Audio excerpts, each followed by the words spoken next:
Para quem escreve, como para quem lê, né, e quem gosta disso, é um universo que vale a pena a gente conversar sempre. Então, foi por conta disso o nosso motivo de trazer um livro de prosa com essa temática. Né? Então, assim, vamos lá.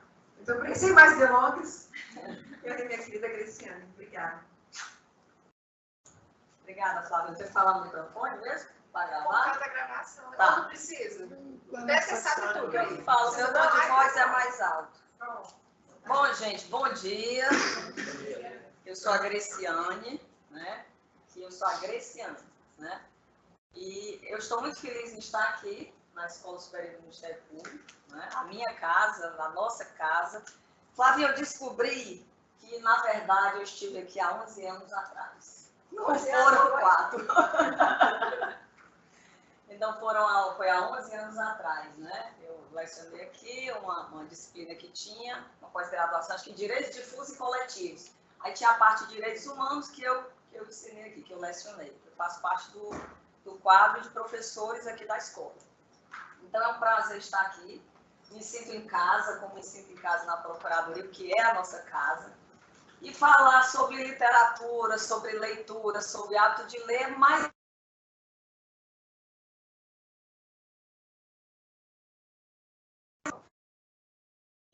né, aquelas leads, aqueles litígios tão estressantes. A gente trabalha muito com a dor do outro e a gente se cobra demais por isso. E a gente também precisa de um momento de descontração, né? E a literatura, a cultura, de um modo geral, ela nos traz isso, né? Uns gostam de criar passarinho, de criar peixe, de pescar, outros gostam de escrever, outros de cantar. Enfim, cada um relaxa da forma que mais gosta, né? Que mais se sente à vontade. E a minha é escrevendo.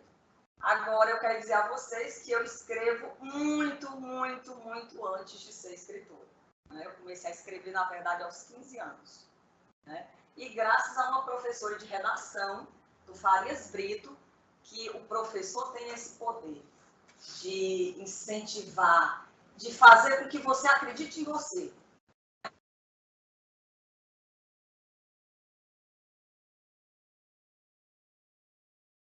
Agradecer e dizer para ela isso. Então, eu fiz uma redação, ela gostou muito da redação, eu nem sabia, eu estava lá quietinha, sempre era na geral. Aí estava lá quietinha e ela tinha o hábito de chamar as melhores redações que ela considerava. Ela chamou a minha, eu fiquei até surpresa, né? E era tipo um conto. Então, aquilo ali me marcou muito. Eu passei a acreditar que eu poderia escrever e que eu poderia ser escritora, porque eu sempre gostei muito de ler, muito. Mais do que matemática, química, filosofia, biologia e por aí. Né? Muitas vezes estava com um livro de matemática na mão.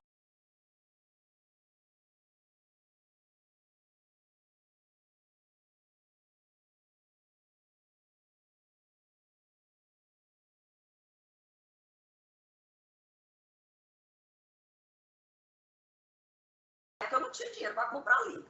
Né? Então, eu pegava emprestado na biblioteca de colégio. É o hábito de ler. Quem é que gosta de ler? Quem é que ama ler? É bom, né, Alessandra? Então, tem a diferença.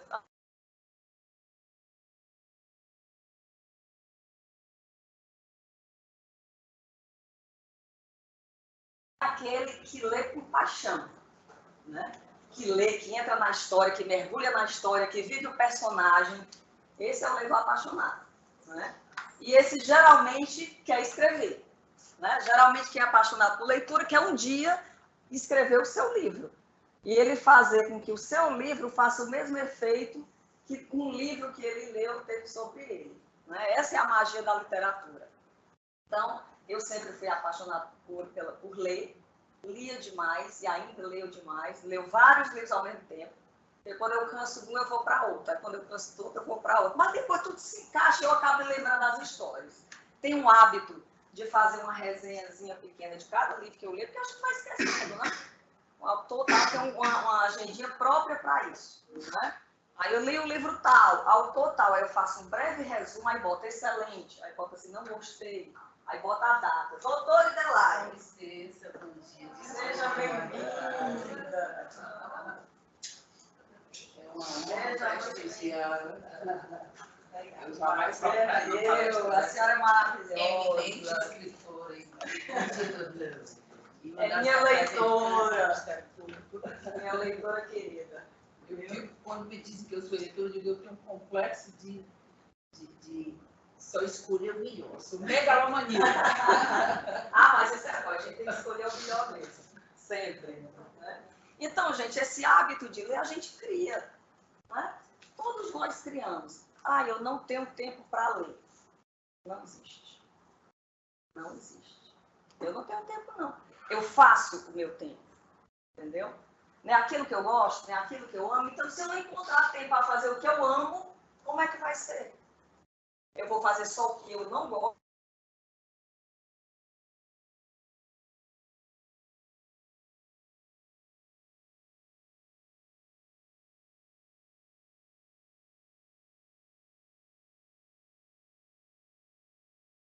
Outra coisa a gente arranja tempo.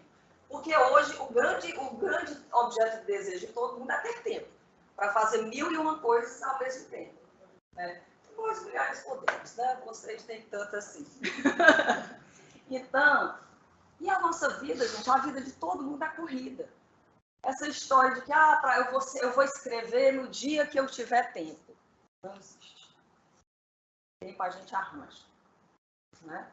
Então, todo mundo tem que arranjar esse tempo se realmente quer aquilo. Ou seja, escrever, ou seja, cantar, ou seja, dançar, seja o que for. Até mesmo porque a gente precisa disso. A nossa alma precisa desses momentos de prazer. Isso vão inspirar a gente e vão trazer força até para o nosso dia a dia. Né? Para a gente levar adiante o nosso dia a dia, que geralmente é tão estressante. Essa história de que eu vou escrever um livro, o escritor é aquele que acorda 9 horas da manhã, aí ele toma o café, aí ele fuma um cigarro, ele olha pela janela, aí ele se senta diante do computador às 10 horas, para meio-dia para almoçar, dorme, aí vai dar uma voltinha, aí ele fica de 6 da tarde até 2 horas da manhã, só isso não existe. Só existe no filme. Principalmente filme americano, né? Que a pessoa, eu vou escrever um livro. Aí pronto, aí ele se muda tudo, vai para uma casa lá na beira da praia, sozinha, deserta, aí ele vai escrever. Aqui a gente não pode, se for fazer isso, a gente é assaltado, sequestrado, estuprado e morto. Então ninguém pode. Então a gente escreve quando pode e quando arranja tempo. E se não arranja tempo, vai ter que dar um jeito. Esse é o drama de todos nós. Né? Quantas vezes eu estava escrevendo no auge de uma cena, aí meus meninos ainda pequenos,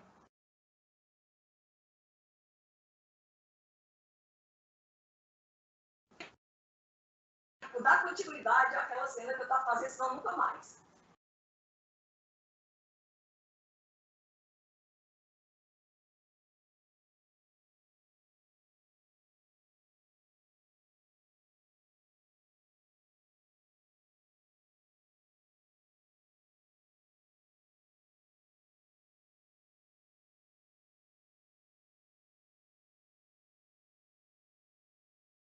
E às vezes você está ouvindo uma história, te chega inspiração, você escreve no poema.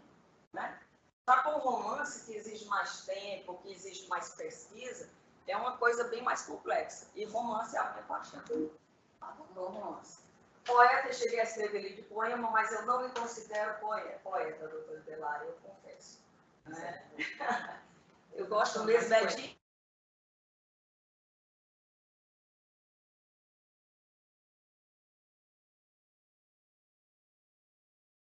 Porque a ideia...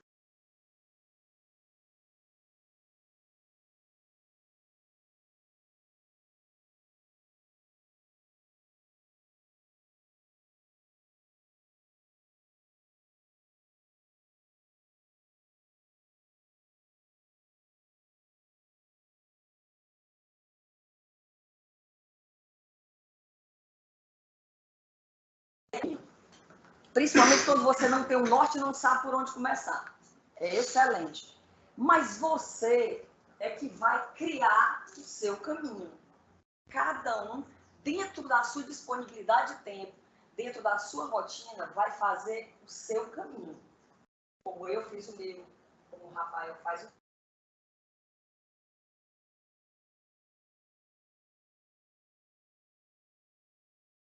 nosso caminho, a gente vai desenvolvendo o nosso estilo literário, aquelas palavras que a gente gosta mais de usar, né? A forma de fazer um parágrafo, a forma de inverter, às vezes, uma palavra, um substantivo antes do adjetivo, ou vice-versa, botar um verbo, enfim, a gente vai criando o nosso estilo.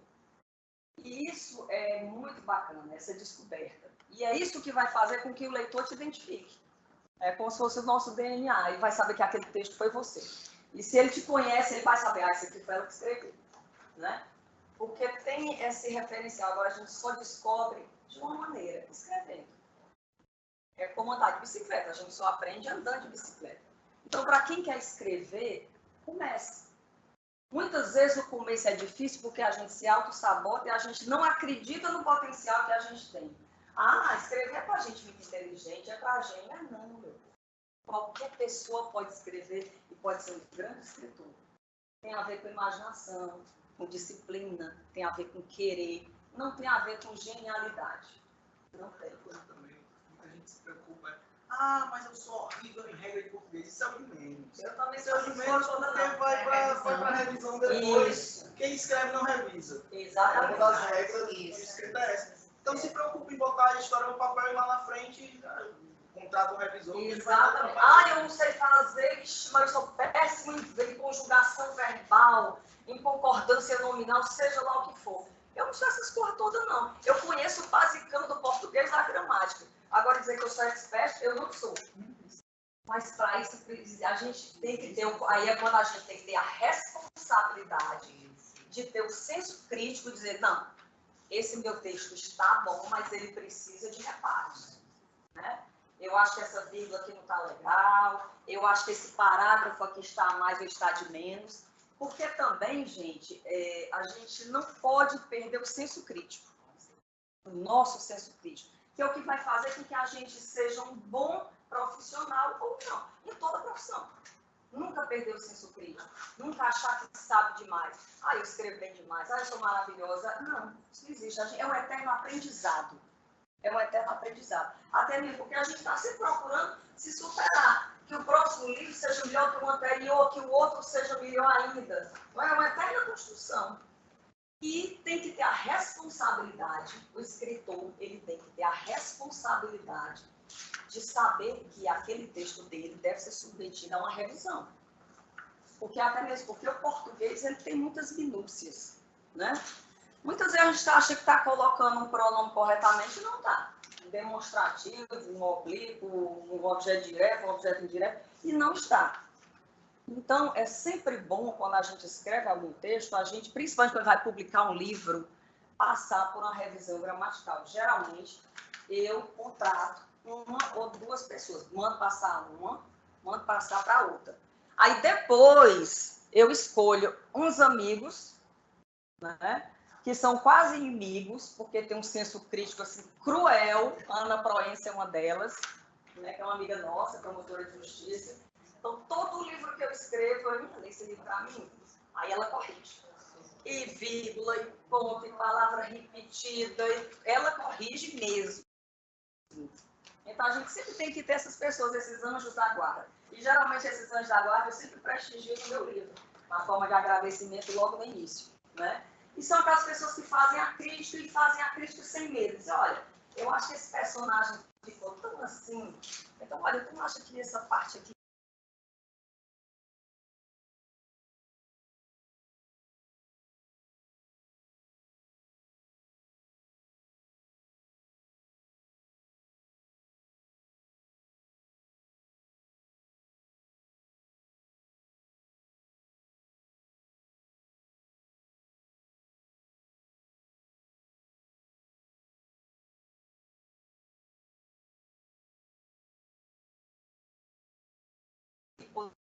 que tá uma tragédia, nem publica isso aqui.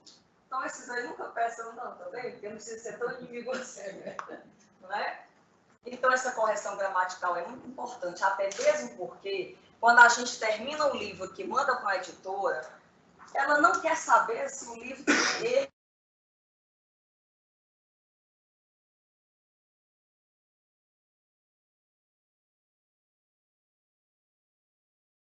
Porque antes, gente, publicar era muito difícil, hoje está muito fácil. Né? Hoje está muito fácil. Você escreve, qualquer pessoa pode escrever um texto, pode escrever um livro, manda para a editora, paga aquilo ali, ela te entrega com tantos dias e tu está ali com o livro, pronto. Agora, a partir dali, você vai se virar. Você vai se virar para divulgar teu livro, para lançar teu livro, o que é importante lançar, que é uma forma de divulgação, para procurar um profissional da imprensa que dê, que divulgue, que faça alguma matéria sobre aquele livro, para você cativar e conquistar leitores a partir daquele livro, para você ir a eventos.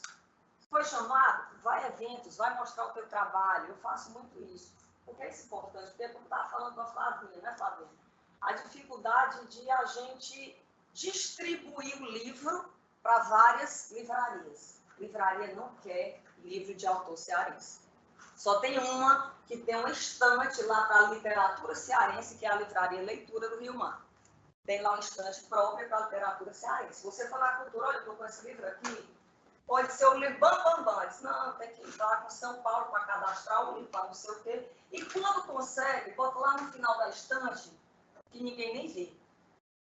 A gente passa por isso. Ele diz assim, escrever é muito bonito, é muito fácil, é muito bacana, mas é muito penoso.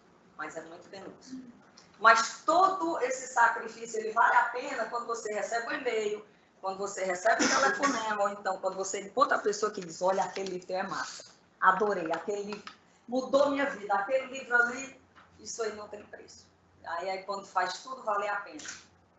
Então, gente, escrever, ler, o hábito de ler, a construção do livro, tudo isso demanda tempo, tudo isso demanda trabalho, tudo isso demanda dinheiro, mas também é muito gratificante, né? Principalmente a gente sabe que a gente é capaz de inspirar o outro, né? Você fazer com que a pessoa entre naquela história do teu livro, viva aquele personagem, isso é fabuloso. É a mesma sensação que nós, enquanto leitores, temos. E quando nós, como escritores, podemos fazer isso, é melhor ainda.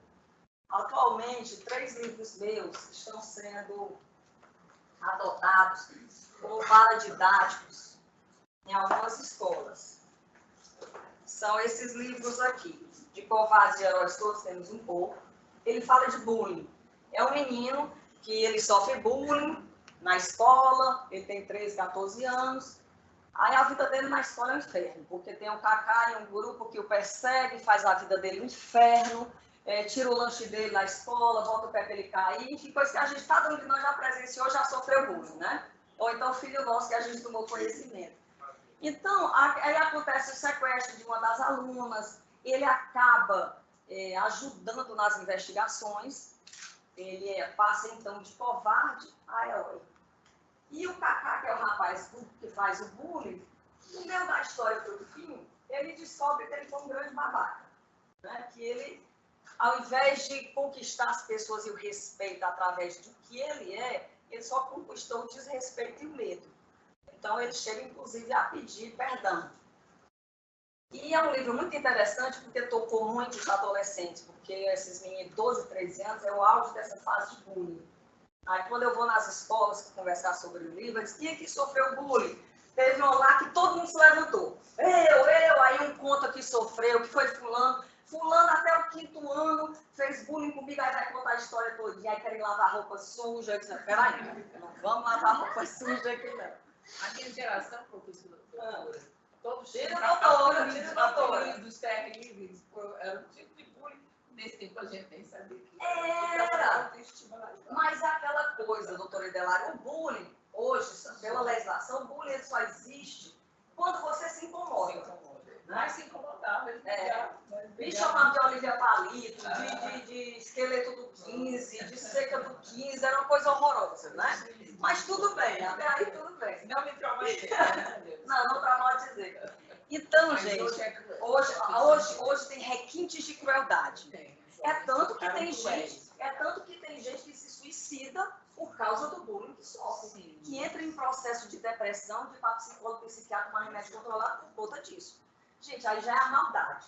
Né? Uma coisa é uma brincadeira leve e tudo. Outra coisa é você fazer a coisa maldosamente para ferir, para magoar e não para brincar. Né? Então, esse livro aqui ele é muito interessante e me leva a conversar com as crianças e eles falarem da experiência deles, o que, eles acharam do livro, que eles se viram naquele personagem, ou então no Pedro, na Giovana. E é muito bacana, porque também ele procura mostrar que o bullying, a injustiça do mundo, e outra coisa, é que tudo depende da forma como você se comporta. Se fazem bullying com você, é porque você permite. Aliás, se fazem qualquer coisa com a gente, é porque a gente permite. Deixa eu falar bem um pouquinho para dar tempo para vocês. É porque Mas só isso que eu ia dizer outra coisa. Eu lembro o Sartre, quando o Sartre dizia, não importa.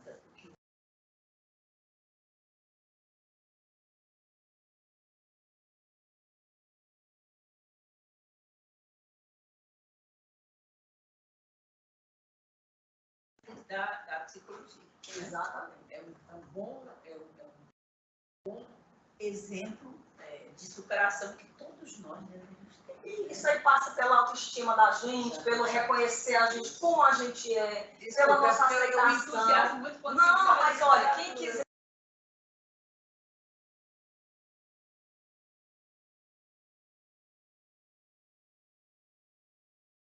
Levei para outra história que eu não me lembro mais. Pronto, você terminou o bullying, agora vai falar sobre os outros. Eu estou interessadíssima também em saber, olha, lá vou eu falar. Dizem que a Globo se inspirou no livro. Eu vou já falar, gente. Não falo isso, isso que eu dói. quero. Isso aí dói, mas já Não, passou. não deve doer. Vou dar isso, vai dar Me isso. deu um orgulho incrível. Eu fiquei mais eleitora disso. Dói, isso aí dói, eu vou já falar sobre isso. E aí o que eu quero falar para vocês é o seguinte, esses livros que foram adotados nesses colégios, Troia, isso aqui é muito interessante. Como o leitor inicia a gente. Esse livro aqui foi adotado no 7º ano, né, que é sobre a Guerra de Troia. É um personagem do futuro, que é o Mário, que ele viaja no tempo, ele cruza o portal do tempo, e ele vai justamente para Troia antes da guerra. E ali ele vai crescendo, ele chega lá garoto, ele se torna um dos soldados de Heitor, ele se apaixona pela princesa Cassandra, ele vai até o final da Guerra de Troia, tá certo? Aí tudo bem. Os alunos adoram, porque adoram mitologia, essa história da Guerra de Troia, do cavalo e tudo, né? Então se empolgaram. Aí aquela festa, quando eu vou lá. Aí quando eles terminaram o livro, eles começaram a me cobrar a continuação. Tia, esse livro não pode continuar desse jeito. Não pode ter acontecido isso com Maria Cassandra, não está certo. Aí eu comecei a ouvir que eu nunca pensei em continuar o livro. O livro vai passar aquele pronto, já é um sofrimento. Aí tudo bem, né? Eu disse, e aí o que é que eu faço? Aí eles começaram a dizer, a senhora devia fazer isso. Olha, a Cassandra, ela agora vai para o futuro, aí ela vai buscar o Mário, aí ela faz isso, ela faz isso, ela faz... Aí eu fiquei processando, né? Aí se eu vou pensar, eu fui em outra escola, a mesma história, né? Aí eu comecei a processar. Aí eu acatei o pedido deles e fiz esse livro aqui. Troia, uma viagem para o futuro. Aqui é o contrário. É a princesa troiana Cassandra, que ela vai do passado para o futuro, que é o nosso presente, em busca do Mário, não é? E que também está adotado no Colégio Antares, no caso. Isso para mostrar a vocês que a gente não tem a ensinar. A gente aprende muito mais com o leitor. E é impressionante. Às vezes um comentário, olha, aquela personagem tal, você podia ter feito isso, podia ter ao invés de sair pela porta da frente, sair pela porta de trás. Aí você fica... Então, gente, esse feedback, leitor, escritor, é fundamental. A gente não pode se encastelar dentro do nosso escritório, dentro do nosso quarto, escrever um livro e acha que ali bastou, está publicado, fez o lançamento, pronto. Não, não é assim, né? É interessante também que hoje em dia está muito na moda, principalmente esses jovens, assim, 7º ano, 8º ano, as fanfics, né? Eles pegam os livros, entram em plataformas digitais e começam a escrever versões diferentes daquelas histórias. Dizem que, eu não sei se foi a J.K. Rowling ou se foi a Stephanie Meyer, né, do Crepúsculo. Parece que ela surgiu assim, ou foi alguém que surgiu a partir do livro dela, começou a criar e hoje em dia vende milhões e milhões de livros. E Assim. tem uma plataforma chamada Wattpad, que eles escrevem pelo celular eles vão escrevendo ali, vão fazendo, criam capa, publicam, e principalmente os jovens, eles têm a facilidade muito grande, né? E isso é fabuloso. Para vocês verem como hoje escrever é fácil, gente. Hoje escrever é fácil. Publicar também é fácil. O difícil é a gente se manter, né? E falando aqui sobre esse livro aqui, é esse aqui, Anjo Caído. Anjo Caído que está na terceira capa, né? Essa capa eu recebi agora, 10 anos depois. Ele foi lançado em 2009. Acho que a senhora foi para o lançamento. Foi no Ideal. Sandrinha foi. Esse livro aqui é legal. Esse livro é legal. É suspeito de falar, porque quem tem que falar é o leitor, né? Fala, Sandrinha. Faz a minha propaganda. Eu não consegui, eu ler esse livro, porque eu estava grávida na época, em 2009, acho que era da Yasmin, que ela nasceu em 2009, e eu não conseguia parar. Foi até de madrugada, porque eu queria chegar no fim do livro. Né? Eu queria ler, e lá no final olhar. É muito interessante. Isso aqui é um retrato da nossa realidade. É o tráfico de mulheres, é o turismo sexual. Teve uma época aqui em Fortaleza que tinha muito, não sei se vocês lembram, tinha muito voo charters que vinham do exterior para cá, só com homens, já com pacotes fechados para fazerem o turismo sexual. Ainda tem o turismo sexual, ainda existe, mas é menos. Antes era uma coisa assim, escancarada. E tinha uma rede imensa para isso, donos de hotéis, de motéis, restaurantes, pousadas, taxistas. Era uma verdadeira organização criminosa. Então, ele já vinha, o estrangeiro, ele contratava o pacote lá para vir para cá, inclusive os programas.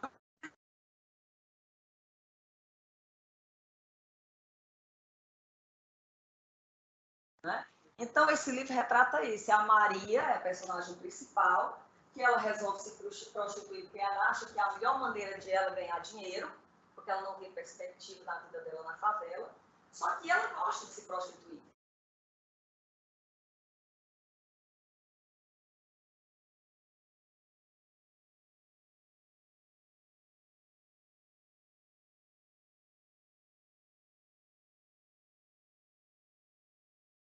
Quando a coisa pega, quando o bicho pega, que o agenciador ele é preso, aí ela foge com todas as provas para Milão.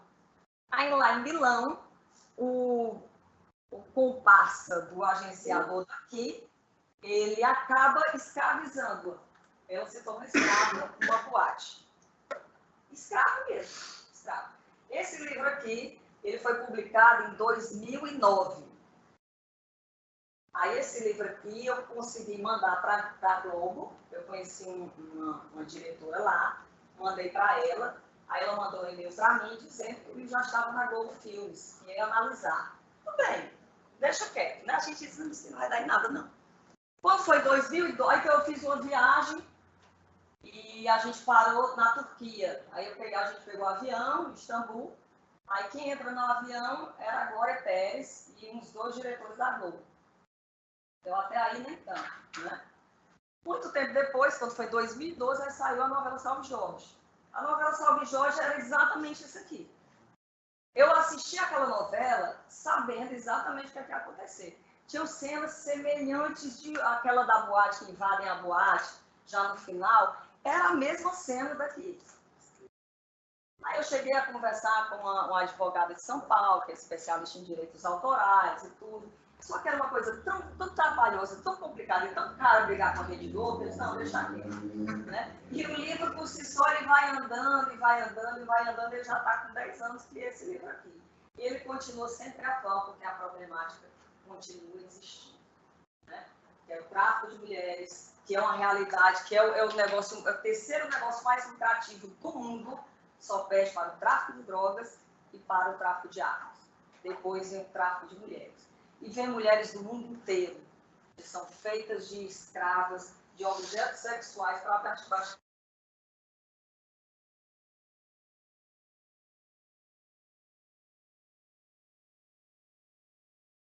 Isso, né? Ele recebeu até um prêmio de uma organização, uma ONG lá na Suíça, porque ele trata justamente dessa temática.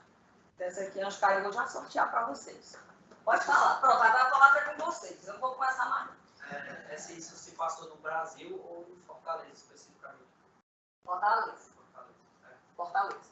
né? Porque eu me inspirei, porque foi uma época também que teve a CPI do turismo sexual na Câmara de Vereadores. Acho que até a Luziane Lins. Nem fala.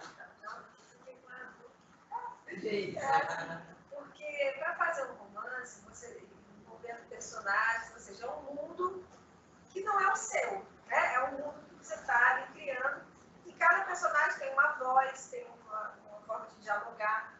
Como é esse processo de você fazer a voz da Maria, a voz do João? Porque eu percebo, assim, pelo menos lá em casa tem alguém que escreve, né? E meu marido. É o Jonathan ali. Gostei, adorei. Assim, só que ele, enfim, ele escreve em outra língua, enfim, né? Mas eu acredito que seja a mesma questão, a mesma problemática. Como é que você não vai, primeiro, o risco de colocar a sua voz, ainda mais jurídica, né? Com os nossos juridiqueiros, assim, aquilo que a gente está A gente tem que se controlar. A gente tem que se controlar, né? E dar vozes diferentes a personagens diferentes. De modo que na hora que você lê o romance, você está vendo que ali é a Maria, ali é o João, são personalidades diferentes. Como é que é isso? Como é que é esse processo? O interessante do romance, a escrita de um modo geral, né? Mas assim, eu falo do romance, no caso que você tem que criar personagens. Você, por exemplo, a Maria, eu pensei na Maria para ser uma personagem, uma prostituta, ela queria se prostituir, era uma adolescente, a mãe vivia em situação muito, é a nossa realidade. A mãe vivia na favela, trabalhava de manhã e de tarde como doméstica para sustentar os 4 meninos, a Maria era mais velha, ficava com os filhos, os irmãos, cuidando dos irmãos, e ela sonhava com o príncipe encantado e descobriu que não existia essa história de príncipe encantado. E tinha uma amiga ali do lado, que ela estava se prostituindo, ela só andava arrumada, ela só andava cheirosa, ela só andava com cabelo escovado, ela andava com roupas legais, e ela começou a dizer, por que é que eu não posso ter isso? Então ela achou e descobriu que ali a melhor maneira dela realizar os sonhos dela era se prostituindo, que era onde ela ia já ganhar dinheiro, né? Então, o interessante é que no romance, os personagens, eles acabam ganhando vida própria, independentemente do autor. De repente, chega um momento ali que o escritor, ele é apenas um instrumento que está digitando aquilo ali. É como se os personagens, eles incorporassem na gente, eles falassem por si só. Eu, por exemplo, dificilmente eu começo um livro sabendo o final. Até mesmo porque eu acho o final a coisa mais difícil de você fazer, né? Porque o final é decisivo. Porque o leitor pode querer te matar, ou ele vai te amar para sempre, né? Então tem isso. E é muito difícil você botar um ponto final na história. Eu acho a parte mais difícil é justamente o final. Então é um processo de quase osmose que o escritor ali passa a ser um coadjuvante. Eu acho que a maior superação do preconceito agora em termos de Ceará, Nordeste, Brasil, é o homem ter intuição. Antes, o preconceito dizia que só as mulheres eram intuitivas. Essa capacidade que tem os homens de ter um sexto sentido, essa interação com o meio, o interno com o externo, isso é muito novo para a cultura do Nordeste. É verdade. É uma incompreensão acerca da natureza masculina, porque o homem também mudou. Não foi só a mulher que mudou. E o homem tem sexto sentido. O homem tem sexto sentido. O que acontecia e vinha acontecendo era que o homem sempre deixava a razão falar mais alto, né? A mulher, geralmente, ela deixa a intuição falar mais alto. Se bem que hoje nós somos bem mais racionais, né, meninas?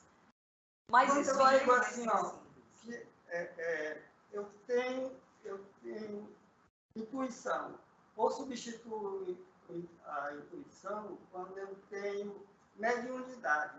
São coisas que há um preconceito com isso. Ah, exatamente. Muito rigoroso, muito humilhante, muito tocante. Quando você não tem mais o direito de aguçar se você tiver sua janela da alma. Exatamente. E aquela coisa, a questão, independentemente de religião, a questão da sua espiritualidade, não é? Aquilo que você traz na alma. Eu acho que o homem, independente do sexo, ele tem um contato.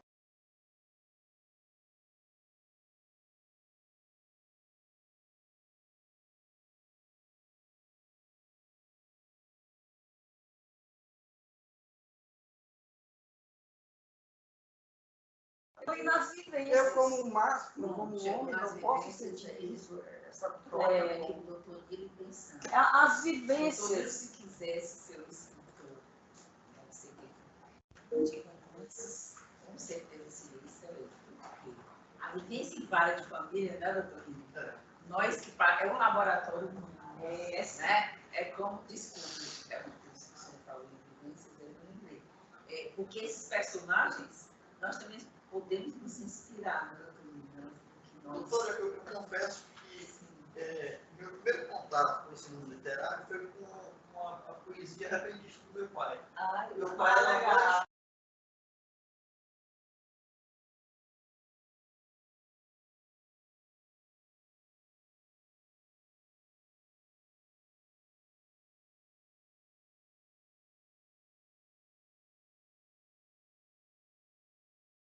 repentistas tocando, né? Passava a cantoria, né? Então, o mote, o rap, né? Aquela questão do mote. E ali é genialidade. Aquele improviso, arte do improviso. Então, o meu primeiro contato com a poesia foi aquilo ali. Depois, no colégio, literatura e tal, meu pai lia muito e tal. Mas, li muito, li a literatura brasileira, os principais, eu sou muito apegado a Machado de Assis. Não tem uma pessoa.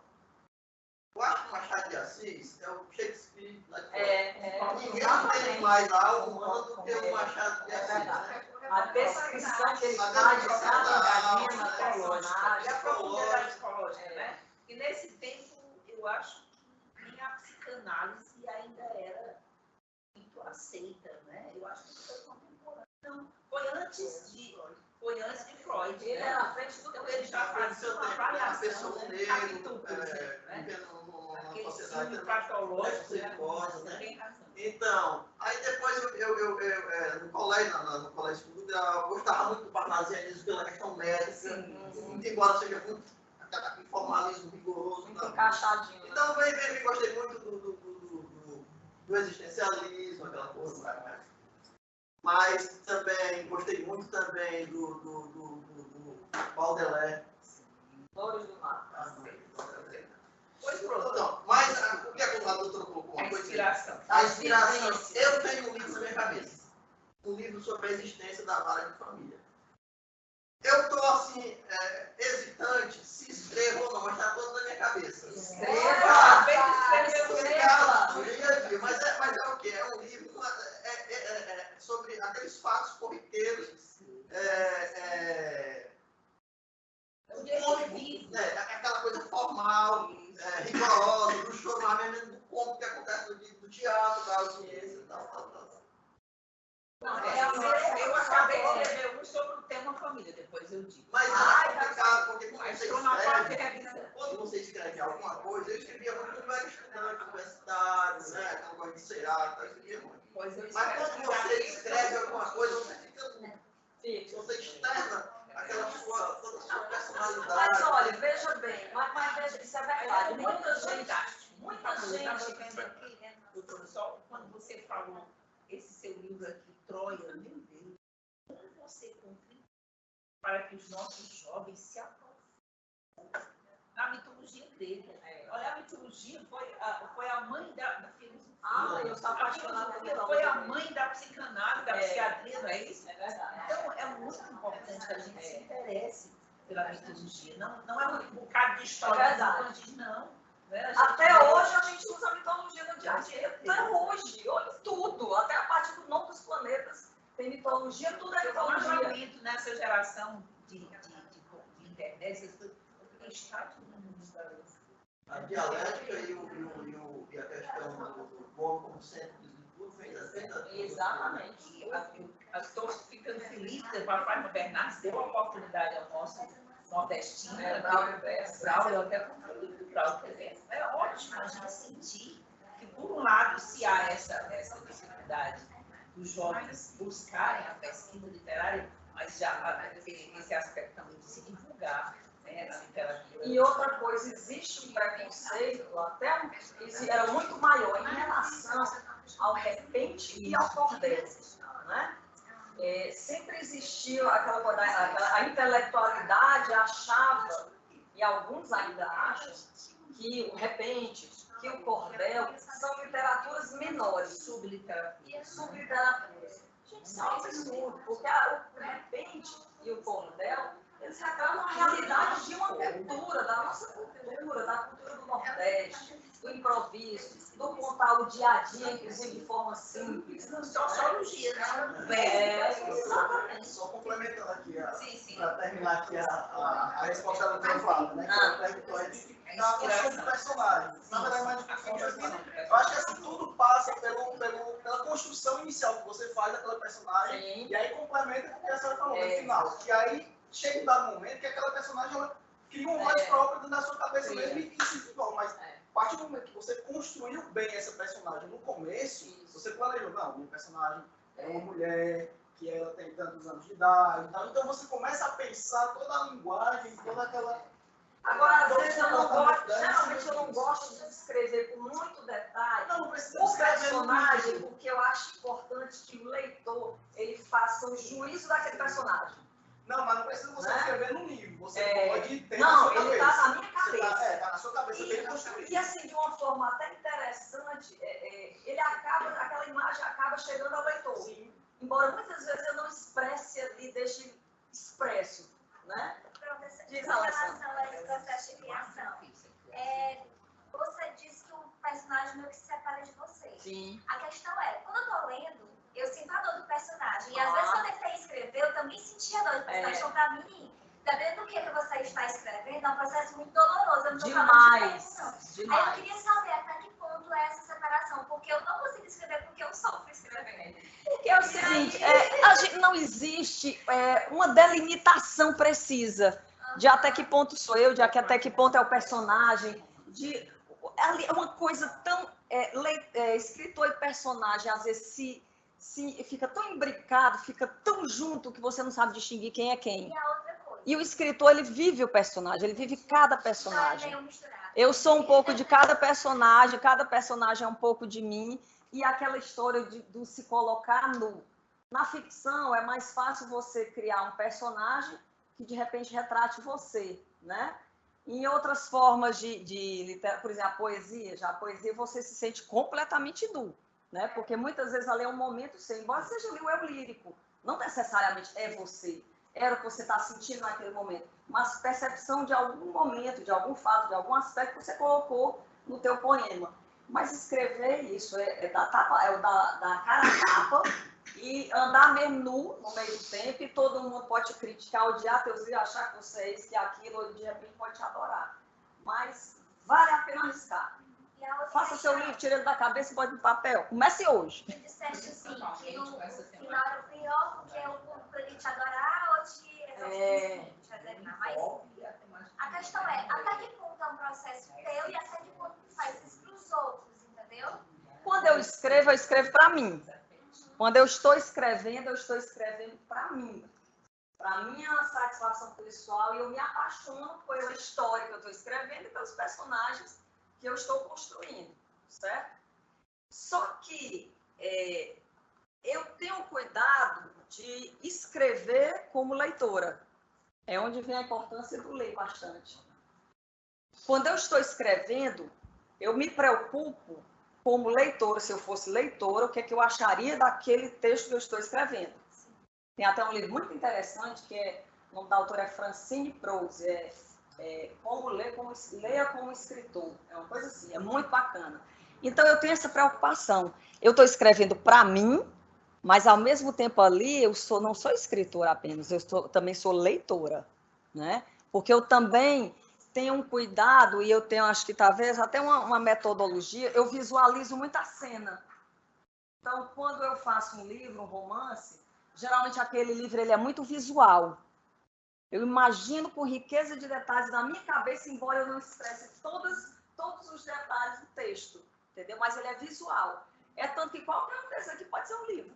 Porque e eles perguntam, os meninos perguntam, tia, vamos fazer um filme? Eu disse, não é assim não, quem dera. Então, eu procuro ser muito visual. Por quê? Porque a gente quer hoje, precisa isso do visual. Né? Hoje, num tempo de cinema, de internet, de mídias sociais, o visual, ele chama muita atenção, né? E é muito importante. Então, é isso. Mas não você tem é dali... finalmente visual, né? Porque Sou. Entendi. Muito Essa visual. questão, você não se adaptou, não tornou o seu estilo mais visual e, sei lá, deixou de desenvolver outra coisa pensando no público. Eu não penso no público. Entendi. Eu penso na leitora que eu sou e como eu acharia que seria interessante, entendeu? Mas assim, porque, por exemplo, tem um final do livro aqui que eu não vou nem dizer, vai que vocês ganham aí, quem já sabe a história. Tem um final aí do livro que foi doloroso, que eu tenho certeza que os leitores já me puxaram a orelha, mas não tinha mais para onde ir, o final tinha que ser aquele. Entendeu? Então, eu tive a preocupação, teve de ser.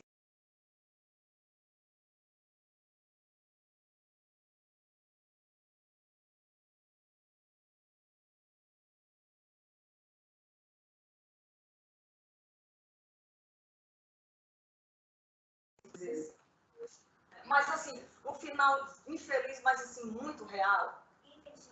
Que você lê assim, você diz, olha, isso aqui é aquele caso que saiu no jornal daquela matéria, porque a gente inspira demais. Aqui, um momento como esse, inspira. Uma pessoa, uma maneira de sentar, uma maneira de falar, um trejeito, uma coisa, isso ali inspira para um personagem, muito indispensável. A observação. A observação. A capacidade de observar e empatia, né? Porque há pessoas, nós que trabalhamos em vara de família, a gente desenvolve uma empatia profunda, né? As pessoas que e se sensibiliza com a dor do outro. Então, por isso que eu digo que todos nós somos. Todos nós somos. Outra coisa que eu acho que hoje a gente também pode utilizar, dando aqui a minha colaboração, num perfil assim mais complexo, seria a pesquisa através de psicólogos. Sim. Se você está intrincada com um personagem mais complexo, você pode procurar um psicólogo e dizer, doutor, que um personagem assim, como é que uma pessoa assim, né, agiria? Se você tem, claro, responsabilidades perante a sua classe, né, a sua obra, é muito importante para você. Eu sei que o ser humano é incoerente, surpreendente, né? Mas é muito bom, às vezes, a orientação de um isso é muito importante para construir um personagem. Se o seu objetivo é ser realista, né? Nesse caso, que termina no final, eu adoro história de final feliz. Eu também não. Com o que eu já trabalhei na vida, com o que eu já trabalhei em várias famílias, eu digo que hoje só é a história de amores bem-sucedidos. É verdade. Mas a gente precisa ler tudo para... É a responsabilidade do autor. Exatamente. Por exemplo, eu vou escrever um livro que eu vou falar sobre um personagem que é autista. Eu tenho que conversar com um profissional, psicólogo, psiquiatra.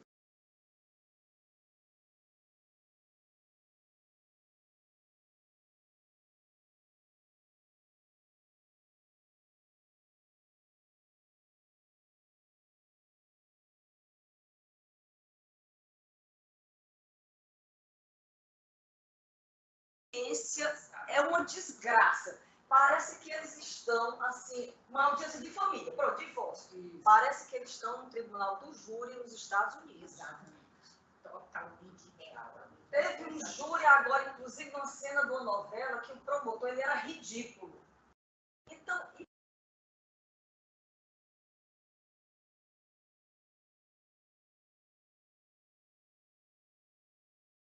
no meio da rua, aí o casal encontrou, a menina disse que não tinha pai nem mãe, aí viajaram com o menino para São Paulo, quer adotar a menina, aí foram falar com o advogado. Aí o advogado vai falar da vara de família. Pessoal, minha Nossa Senhora, vai começar. É cada barbaridade. Então, um autor ele tem que ter essa responsabilidade. Se eu vou falar sobre um assunto que eu não domino, eu tenho que pesquisar, eu tenho que perguntar a alguém como é que é. O meu próximo livro é Tráfico de Órgãos. Operação Prometeu, os bastidores do tráfico de órgãos. Prometeu, lindo. Que muita gente acha... a mitologia adora. Aqueles não, e também porque toda operação da Polícia Federal geralmente ela recorre à mitologia, né? Tem o nome de um evento da mitologia, né? Então é sobre tráfico de órgãos. Então eu pesquisei a Polícia Federal, as ações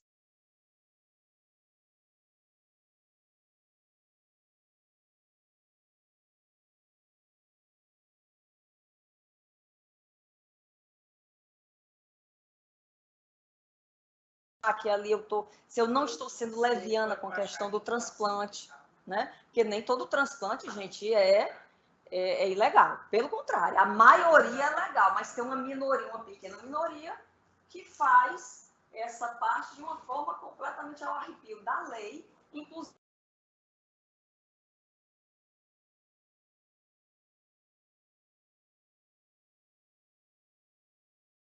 Assim, para ser compatível, tudo, eles fazem de tudo.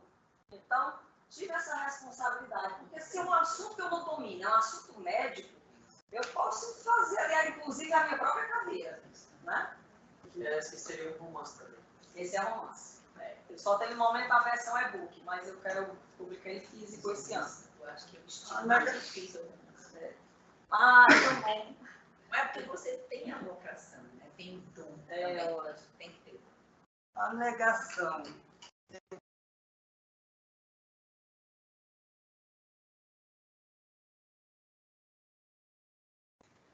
A paixão, o amor, faz com que essa proibição, essa retenção desses sentimentos, que é muito humano, faz com que limite a produção da arte, da cultura. Porque o humano vai ser, você vai encontrar no humano sempre olha capacidade de amar, de odiar, de rancor e tudo mais. Esses são muitos sentimentos, né? E a grande literatura, a arte, ela tem que sair, manifestar através disso. E ela tem que sair, mas ela também tem que ter o cuidado, a gente também tem que ter o cuidado, o escritor tem que ter o cuidado, para ele não passar, por exemplo, o preconceito que ele vem a ter. Ele não passar aquilo em sua obra. Né? Ele pode usar um personagem, fazer um personagem preconceituoso, entendeu? Mas ele não pode deixar ali na marca do personagem a marca dele, entendeu? Tem que ser um personagem que ele seja o retrato do preconceito, mas não o retrato dele, escritor, enquanto preconceituoso em relação a determinado.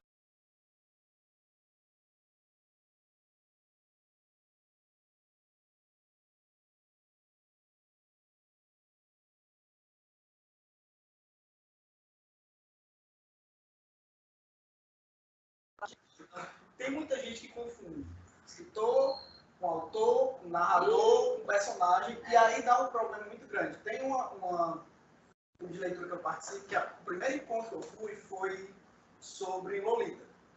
Até hoje volta a discussão do Lolita, porque tem gente que fala, olha, porque o pedófilo, não sei o quê. E fica essa coisa, gente, a gente tem que diferenciar o autor da obra dele.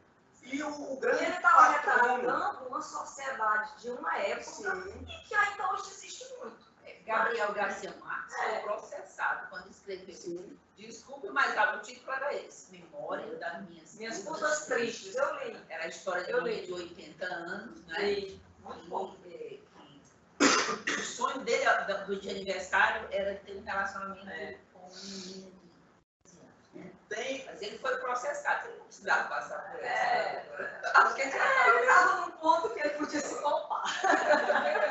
O grande patrono desse tipo de leitura é o Walter Ugumãe, que é um escritor contemporâneo português e tal.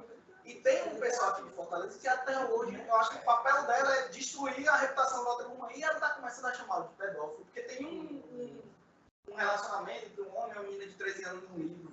E começa a chamar de preconceituoso. Então, eu acho que aí cabe a gente, como leitor e como escritor, saber fazer muito bem essa diferença e saber passar para todo mundo essa diferença. Exatamente. Entre personagem, narrador, enfim. O escritor ele é um mero contador de histórias, né? E aquela coisa, a minha personagem principal do Anjo Caído era uma prostituta, né? De carteirinha, né? Assumida. E ela se prostitui porque gostava, porque ela era uma situação de poder, ela se sentia empoderada com aquilo, e eu sou prostituta, né? É mais Freud. E eu não estou fomentando a questão da prostituição, né? Então tem a diferença. Mas às vezes o que acontece muito é geralmente quando a narrativa é em primeira pessoa.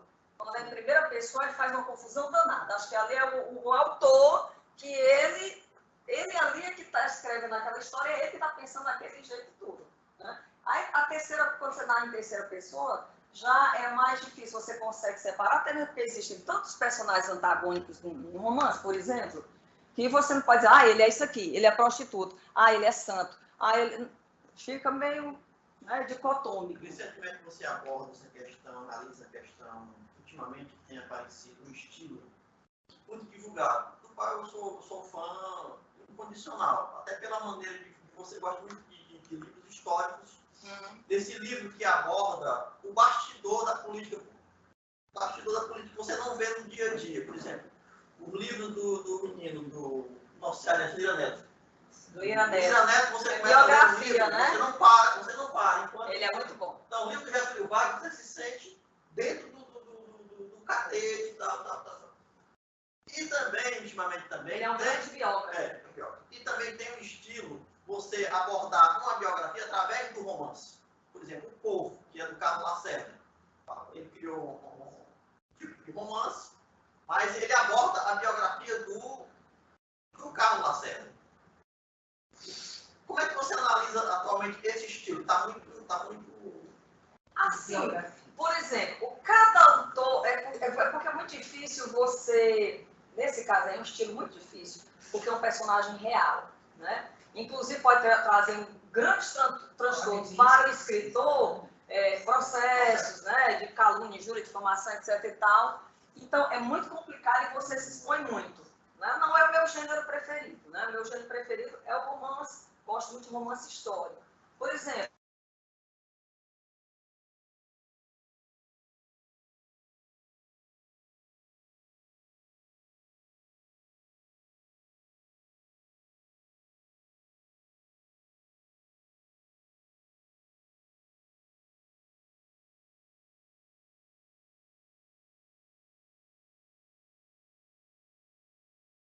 ninguém acreditava nela. Né? Só que ela viu o futuro e ninguém acreditava nela porque Apolo lançou uma maldição sobre ela. Apolo queria conquistá-la, se apaixonou por ela e ela se recusou. Aí ele deu um beijo nela à força e lançou a maldição, que ela prediria o futuro. Prediria, tá certo? Tá certo. Que ela prediria o futuro, mas ninguém acreditava nela, acreditaria nela. É tanto que ela viu tudo o que ia acontecer com Troia, toda a desgraça, mas ninguém acreditou nela. Quando Helena chegou lá com Paris, que ela viu que aquilo ia dar encrenca, que ela viu, não, quando ela chegou logo no início com Paris, que ele raptou a Helena, né, que há controvérsias do rapto.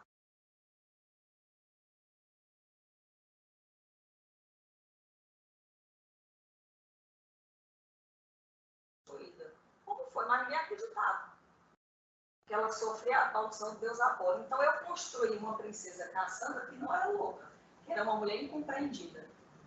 Entendeu? Aí o Mário, que é o personagem do futuro, ele vinha e ele foi o único capaz de compreendê-la, porque como ele estava no futuro, que ele conhecia a Guerra de Troia, a história da Guerra de Troia, ele compreendia quanto as visões dela estavam certas. Entendeu? Então você dá uma nova roupagem ao personagem, principalmente um personagem histórico. Agora, quando é um personagem da atualidade, aí você realmente se expõe muito. Você deve gostar muito daquele personagem, né, para você ter a curiosidade de vasculhar a vida dele todinho e tentar recriá-lo, e correr esse risco. Né? Aí é uma exposição, mas o biógrafo, ele tende a isso. Né? O biógrafo, ele tende a isso. A não ser aquelas biografias que você compra para fazer. Silvio Santos pagou fulano para fazer, mas muito bom. Só tem coisa boa. Renata Aragão, só coisa boa. Eu vou pagar uma pessoa para escrever um livro sobre para contar meus defeitos? Não vou, né? Então, agora o Lira Neto, ele tem até um lirismo, né? A forma dele de...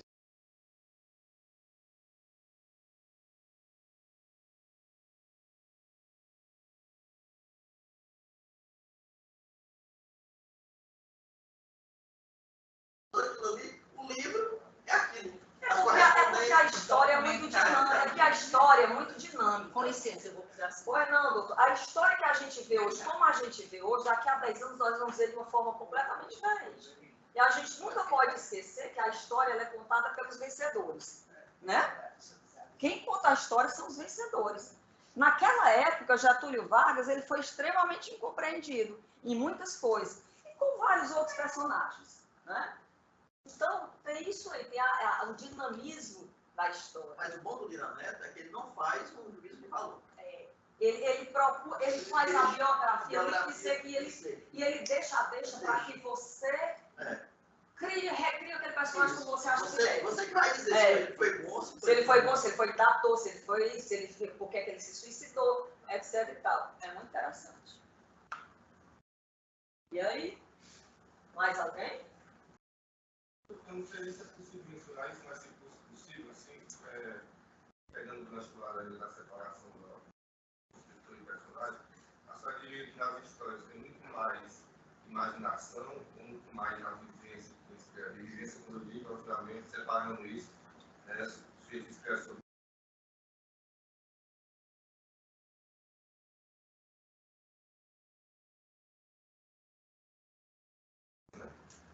e não, obviamente, ele é um pouco de tudo. Tem a vivência e tem a imaginação, né? No meu caso, é muita imaginação, é mais a imaginação. Costumam pegar acessórios que não costumam escrever, dificilmente escreve, sabe, no final. Então, seria assim mesmo, é uma ideia, é um start. É um start. E ali, depois, você só tem aquele start. Exatamente. Não, exatamente. O resto é intuição, é filho, é imaginação, é se colocar no lado do leitor, e ser escritor é uma mistura de tudo isso. E tudo acaba se complementando, você não sabe nem diferenciar que ponto é cada um, entendeu? Aí é onde vem a imaginação. E muitas vezes o livro ele vai caminhando, você vai construindo o livro, ele vai caminhando para um final que tem que ser aquele, como esse do que eu te falei, né? Ele tinha que ser aquele, não tinha outro, entendeu? Então, tem esses elementos aí que são muito interessantes. Mas para quem quer escrever e não tem coragem, começa. Começa devagarzinho. Quando eu comecei, eu tinha vergonha, como todo mundo. Primeiro texto, eu escrevi um artigo, eu tinha, sei lá, 15 anos. Eu morria de vergonha. Porque eu tinha vergonha de entregar para uma pessoa e a pessoa dizer, isso aqui é você. Né? É o se expor. Né? E não necessariamente é. Então, quando a gente vai começando a diferenciar os nossos textos, a fazer essa diferença justamente até para a gente, de quem é a gente, quem é o escritor ali e quem é a Greciane, no caso, isso faz toda a importância.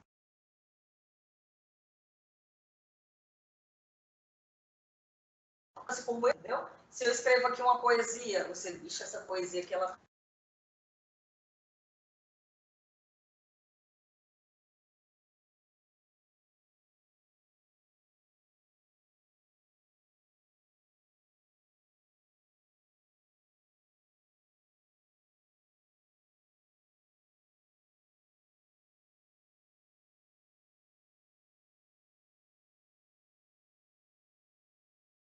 de coisas juntas, né? E isso a gente vai construindo com o tempo, com a experiência, com as leituras, com a observação das pessoas, com a observação do mundo ao nosso redor, com viagens, contato com outras culturas. Gente, é uma mistura de tanta coisa que você não dá para dizer que isso aqui é decisivo.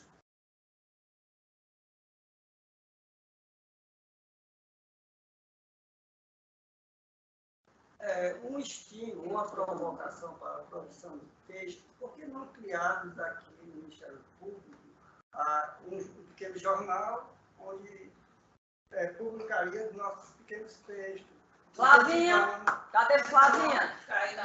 Excelente. Gente, tem essa necessidade. Gente, mas colocar receber a crítica de quem? Tem pessoas não, mas olha, o estímulo da motivação. Mas as pessoas dizem muito. O brasileiro não lê. Lê, gente. Lê.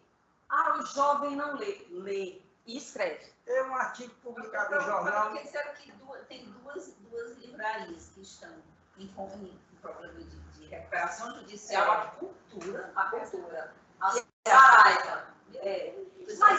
Mas sempre, em qualquer lugar do mundo, fechando livraria, abrindo livraria, não tendo livraria, sempre vai ter gente lendo e escrevendo. Eu tenho me surpreendido, doutora Adelaide, com essas palestras que eu tenho feito nas escolas, a paixão dos adolescentes, das crianças pela literatura. Às vezes também sabe o que é? É um livro. Gente, às vezes dá um livro por menino ler que você diz assim, não é desmerecendo o livro, é porque aquele livro, naquele momento, naquela idade deles, não é interessante, gente. Não é. Para uma geração hoje que é super acelerada, aí você bota o Birajara, o Birajara, aí bota, aí o menino fica traumatizado, nunca mais na vida ele vai querer ler. 100 anos de solidão.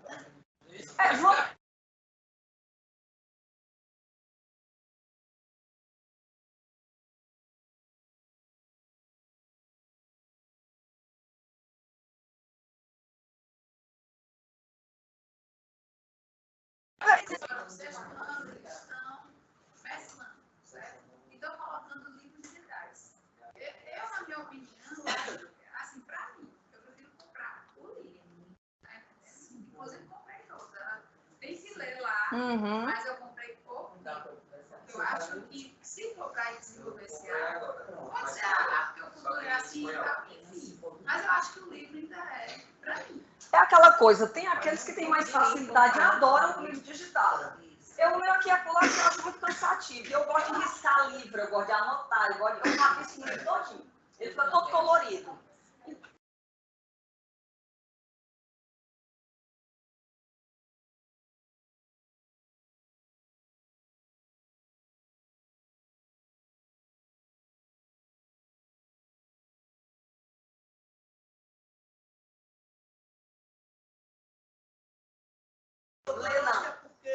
É um jeito de chegar para eles. É Eles uma acham maneira, um livro uma coisa antiquada.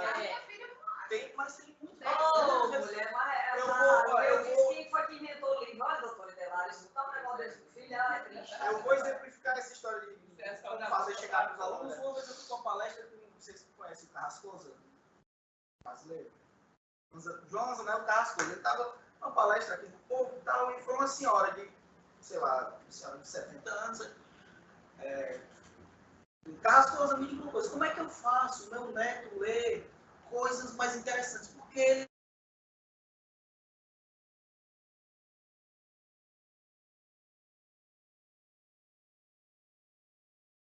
você tem que ler, Dom Casmurro com 10 anos, ele não tá. E outra, ele pode passar a vida inteira lendo Harry Potter, Crepúsculo. O mundo dele, é o que ele gosta de ler. É melhor estimular essa leitura do que, não, você agora tem que ler, você está na idade de ler Don Quixote. E pra ele, Olha aqui, ó, quando eu li... Claro. Tem, mas se o filho meu pediu para comprar um livro, eu vou correndo. Não esqueça de ideia. Por que não criarmos uma comunhão assim com o meu sindicato, sou técnico do Ministério, com a Associação do Magistrado, ou dos promotores? Eu acho interessante. Essa ideia dele é muito interessante, porque com certeza tem muitos servidores e também tem muitos promotores, procuradores de justiça que gostam de escrever, e ali também seria um canal de comunicação, de troca de ideias, escrever contos, escrever... Gente, porque, por favor, a gente passa o dia vendo processo, entendeu? Aí você vai pegar um livro só de artigos jurídicos, não tem quem aguente. Eu não quero saber. Eu só vou ver aquele que me interessa, do assunto do tema que me interessa. Eu sou da área criminal, eu vou ver o da área criminal. Né? Eu não vou ver o da área de família, que não tem nada a ver comigo, entendeu? Você pode ler por curiosidade e tudo, você tende a ir para aquilo que você se atrai. Estava no 7 de setembro e lá tinha uns paradidáticos, a gente ia fazer provas dos paradidáticos. Muitas vezes eu não lia e assistia um filme. Porque, assim, uma diferença, claro, óbvio que tem muita diferença. Totalmente diferente, mas eu queria que a senhora comentasse. Como é teu nome? Ranieri. Ranieri é o seguinte, quando eu leio um livro e depois vou assistir o filme, sempre a decepção é grande demais. Olhe aquelas Brumas de Avalon, que eu li, são 4 volumes. E os 4 volumes, eu lembro 3 naquele livro. Quando eu fui assistir o filme, o desgosto era grande. Aí a minha pergunta... Só terminar aqui. Aí teve também, e o vento levou. Mas o vento levou foi diferente. O vento levou O vento levou, tanto o livro é espetacular, como o filme. É porque o filme tem a ser sucinto e a linguagem dele é para chegar ao público. E eles fazem muito uso da licença poética. Por exemplo, o livro Troia, o filme Troia com Brad Pitt. Aquele rapaz horroroso. O Troia com Brad Pitt. Aquilo ali não tem nada a ver. Primeiro, aqueles nunca invadiu Troia. Ele nunca invadiu Troia. Ele não entrou no cavalo. Quem entrou foi o filho dele, que ele morreu bem antes, com a flecha que o Paris deu. Paris morreu antes de a guerra de o cavalo entrar também. Certo? Então, muitas coisas ali, a chamada licença poética, em que eles se afastaram da história. Se você for ver, ler a Ilíada e os clássicos gregos e falam da guerra de Troia, é completamente diferente do livro, do filme, entendeu? Então, tem esse perigo. Muitas vezes você... me passou para didático, tá, mas eu vou assistir ao filme que é mais prático, mas muitas vezes é completamente diferente o filme do livro. Então, aí você se arrependa. Essa questão do filme, mas se for um seriado, porque muitas vezes as pessoas falam que o filme ele tenta organizar tudo de um livro em pouco tempo, ou seja, sai tudo errado, etc. Mas se for uma série, tem também essa grande diferença? Ou... Tem sim, por exemplo, Game of Thrones. O Game of Thrones, dizem, né, que ele escreveu, o autor, o L.R. Martin, ele escreveu o sexto e o sétimo volume, mas foi feito um acordo lá com a HBO para ele não publicar o livro antes da série, porque o final da série, a oitava temporada agora, que é maravilhosa, não, é observou. Então, tu gosta? Acho só pra... Então, a oitava temporada que sai agora, ela foi escrita pelos roteiristas, não foi pelo escritor. Entendeu? Então, com certeza, a diferença é grande. Sem falar que você poda a sua imaginação, porque você fica totalmente vinculada à visão do diretor, né? Você não tem seus próprios seis de papel. Então, não, exatamente. E também muitos diretores e muitos estúdios de cinema compram os direitos autorais para que o autor não se meta na produção cinematográfica, não dê pitaco. E outros, por sua vez, contratam o escritor para dar uma assessoria, para também não destoar muito da obra. Eu desse dar uma palestra no colégio também, estavam conversando, fizeram essa mesma pergunta, lá no Dardo. Lá e tal, me perguntou, vamos fazer aqui uma comparação. A mesma coisa de você escutar um jogo num rádio e ver o jogo na TV. Fica rádio, ele tá com bola no meio do jogo na rua, tá lá, parado. Mas você aguça a imaginação, pô, o cara vai ser bom agora também. Escutar o jogo no rádio é como se fosse um filme. O seriado seria na televisão, ele seria assistido no estádio de futebol. É, tipo assim. Pronto. E uma coisa muito interessante que aconteceu agora recente foi acho que é o Gomes Farias. Ele foi narrar na televisão, no programa de televisão, o jogo televisionado como se ele estivesse no rádio. Gente, foi muito interessante. Para você ver a diferença de linguagem. Tudo é a forma de linguagem. A forma de linguagem de um filme é uma, forma de linguagem do livro é outra. Entendeu? Olha, Flávio, ele deu uma ideia excelente para criar um jornal dos servidores. Associação dos... Escola, procuradoria, associação. Quebrando essa rivalidade, essas besteiras, tudo que eu fazia. Usando a parafernália, a tecnologia de ambos. Isso. E criar um jornal literário, um jornalzinho literário com contos, poemas. Menino, olha, pode ter tantos talentos que a gente nem imagina. A gente não podia fazer na semana MP o concurso? Olha, ficava super legal. Será que o povo adere? Ficava super legal. E a gente podia fazer, sabe o quê? A entrega do prêmio lá na Academia Cearense de Letras.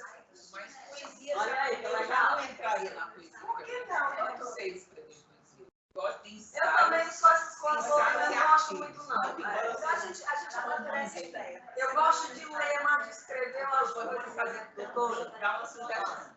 A ONU diz que no Brasil, 68% dos brasileiros que se dizem alfabetizados leio um texto, mas Não entende coisa nenhuma, é verdade. O que é que acontece no trabalho? Qual é o nome do senhor? Rogério. Ô, senhor, não sei nem o que é que dizer, a desgraça. Bora! Bora! Rafael, tu falou, Rafael? Não, é Fala, Rafael, diga. Por favor. Venha. O Rafael, gente, vocês dar um depoimento. Há 2 meses atrás, Vai, Rafael. eu estava procurando uma. Assim, eu gosto de ler, só que eu não leio esse direito. Pois é. Né? Aí meu marido veio, eu nem deixei só ler, você só lê para o Seu marido está certo. Ele está certo. Aí eu comecei assim, bom, não direito. E aí eu pensei em algumas clubes de assinatura de livros. Né? Isso. Só que eu, sabe aquela pé atrás? E aí eu descobri na rádio CBN, eu vi na rádio, que eu ouço dirigindo, eu descobri um pacote de textos que é cearense. E aí eu me inscrevi, né? Fiz a minha assinatura. Quando eu estou no elevador, porque depois de um mês, elevador da Procuradoria, eu encontro o Rafael, doutor, você abre o pacote, a senhora assinou o pacote de texto, eu não sei como é que você sabe. Tipo, não, é porque eu organizo o pacote de texto. Eu achei muito legal, que é um clube, né, de assinatura de livros. E eu fiquei tão feliz, não vi que era um abraço, eu adorei. E como é que é isso? Fala aí pra gente. Eu achei muito divertido. É assim, doutora. Tudo começou, vamos voltar do começo. Quando a senhora fala um negócio de bullying e tal, o que é que surgiu? Quando estava no colégio, tive um apelido, tenho esse apelido até hoje chamado Pacote. E minha mãe teve muita raiva, minha mãe teve mais raiva do que eu. Pacote.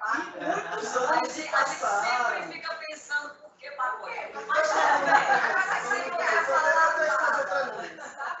E foram, os anos foram passando e tal, e um belo dia eu estava aqui e a Janine, trabalhando com o doutor, veio conversar comigo e falou, por que tu não, porque ela sempre me veio com essa mochila sempre tem livros. E ela sempre viu os livros que eu li e falava, por que tu não queria cobrir essa coisa de livro para indicar livro para as pessoas? Eu vou ser a primeira assinada, não foi a primeira. E eu criei um pacote de textos. Minha mãe veio muito feliz falar, finalmente o apelido serviu para alguma coisa. Depois de 15 anos, depois. E aí o que é que eu faço? Eu faço a curadoria, eu comecei sozinho, faço a curadoria dos livros, o pacote é este. Sim. Aqui. Pacote de texto. Pacote de A minha ideia E aí, seria... é um livro? É um livro. Ah. A minha ideia seria para indicar livros só para os amigos mesmo, aqui em Fortaleza e tal, que eu via que muita gente não lia, os meus amigos, eu queria fazê-los ler. E abri no primeiro mês só para cá e tal, foram 13 pessoas inscritas, alguns amigos, poucos amigos, o resto desconhecido, e uma pessoa me deu a sugestão de mandar para todo o Brasil.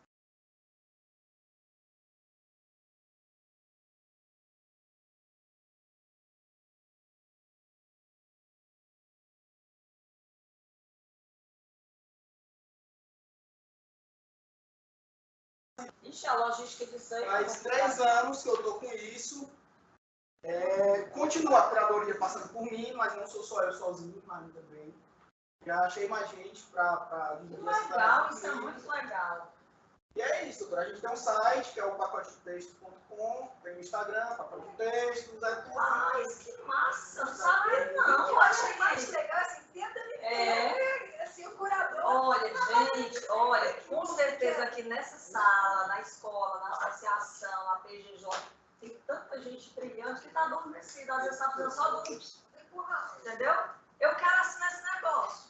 Aí entra lá, pacote de texto, né? Como é? Mas foi bom O fazer. primeiro livro foi uma que eu recebi, foi uma da portuguesa, né? Karen e o nome do livro. Então, um romance, ela premiada, né? Promocionando. Bem Legal. famosa. E assim, um romance fininho que eu fiquei vidrada. Falei, gente, já gostei. Aí eu faço propaganda. Ai, que legal. Pois eu quero fazer parte. Olha, são essas ideias aí que vão ser muito legais e bem diferentes. E acaba chegando, você começa ali com 13, quando você vê, né? Sim. É o boca a boca também. E rede social ajuda muito. Tem a Intrínsecos, tem... Não, tem muitos clubes. É porque você tem que achar aquele que se encaixa no... É porque antes, viu, Sandré, do nosso tempo, tinha o círculo do livro. Não, começou aí. Ah! Começou no círculo do livro. Era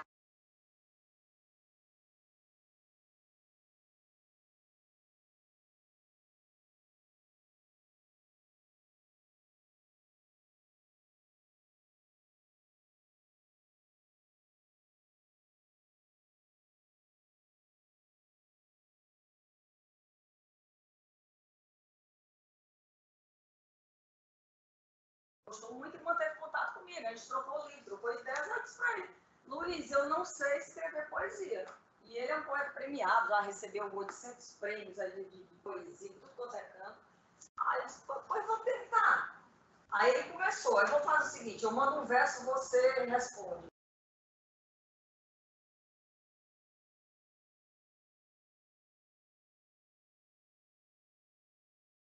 A 4 mãos, certo? Então aqui não é um poema meu e um dele, é um poema nosso. Um verso meu, um verso dele, e é interessante como acaba encaixando, mesmo à distância, tudo por e-mail, né? Mesmo à distância, mesmo se a gente tem sequer se conhecido pessoalmente. Aí quando a gente atinge 56 poemas, aí eu levo para a editora, aí eu faço...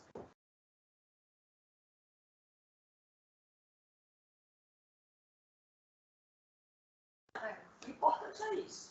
Pois vamos sortear.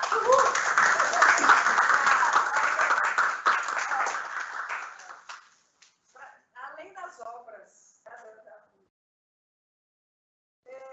meu marido apertou aqui a participação dele aqui nesse quase nome. E aí o dele é Eu achei ótimo. Que a mãe dizia que ele era João do Apocalipse, o outro era o João Batista. João Batista. Legal. Rogério, dá seu nome aqui, viu? Que a Suzy botou. Escolhe qual é o que vai ser sorteado. Isso aqui, vamos lá. Ranieri. Olha aí, Ranieri. Agora vai ter que ver. Aí não tem filme não ainda, né? Não, poema é mais difícil fazer um filme. Você vê que tem cada música linda, né? Aquelas músicas do Fagner, menino, era aquele... Como é aquele cabeludão poeta Ferreira Goulart? Muitas músicas dele são poemas do Ferreira Goulart. Sandra Viana Pinheiro. Sandrinha, é capaz de tu ter isso daí, você não gostou.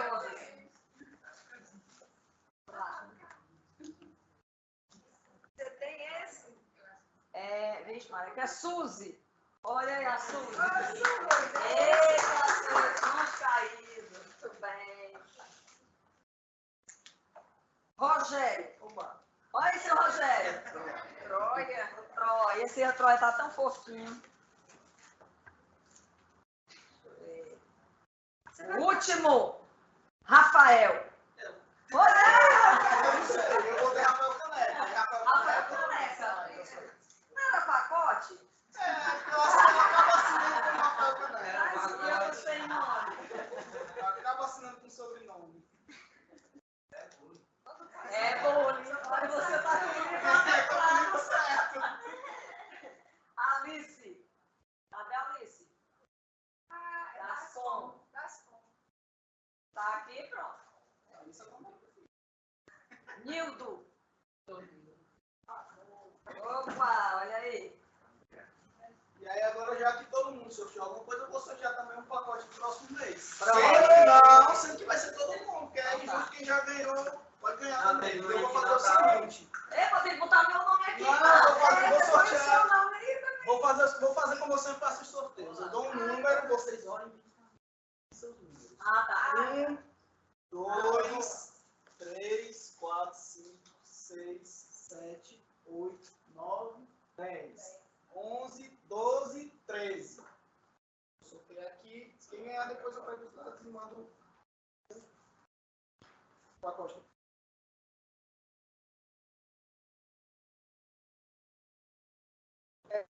1 a 13, né? 1 a 13. Vai! Maria Sandra! Você tem que jogar na Mega Sena hoje. Você vai direto para a primeira loteria. Tem que, doutor, antes de sair, primeiro parabenizar. Muito obrigada. Deu muita aposta. Vamos tirar uma foto, gente? Já que somos poucos, né? Então,